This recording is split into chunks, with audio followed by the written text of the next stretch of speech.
4 na araw bago ang pagsisimula ng pangangampanya ng mga lokal na kandidato, iprenesenta ng Ilocos Norte Police Provincial Office ang higit sa 1,400 na baril na nakumpiska sa isang press conference kaninang umaga, March 24. 31 sa mga ito ang mismong isinuko ng mga kakandidato para sa May 12, 2025 national and local midterm election. 10 sa mga ito ang mula naman sa mga opisyal ng pamahalaan, 21 rito sa mga taga-suporta at campaign leaders. Simula Oktubre hanggang Marso 15, 12 na ang nakumpiskang mga baril.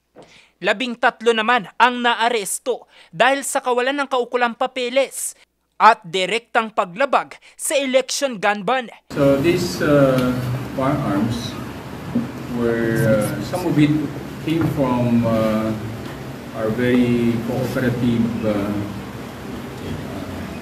candidates. Yung iba naman dito, mga expired na talaga. Okay? Yung iba naman, pang safekeeping lang ng mga private individuals. We have the pistols and the shotguns, the long firearms, as well as yung mga improvised na hunting firearms.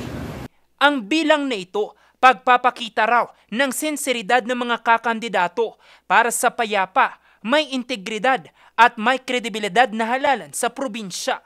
Matatandaan na noong 2022 presidential election, napasailalim sa areas of concern ang bayan ng Pagudpud, Solsona, Pasukid, Badok at Lawag City. Dito natin makikita yung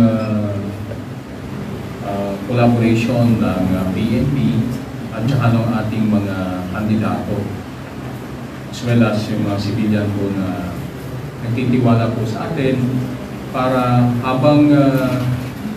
habang nilalakad nila yung documentations, proper documentation, licensing ng kanilang mga firearms, ay pinaka-safety po muna sa ating. Handa ang Pilipino na makipagkasundo sa COMELEC, lalo na pag-uusapan ay malinis at maayos na halalan. Ito hindi para sa amin, para sa ating lahat, para sa ating bayan. Sa ilalim ng COMELEC Resolution No. 11067 o Election Gun Ban, ipinagbabawal ang pagbibitbit ng anumang klase ng baril nang walang kaukulang authorization mula sa COMELEC. Kasama rin dito ang mga pampasabog at mga armas. Ang sinumang mapapatunayang lalabag dito ay maaring makulong ng hindi bababa sa 1 taon hanggang 6 na taon. Tatanggalan din ito ng karapatang humawak ng public office at karapatang bumoto. Jose Robert Inventor, RNG News.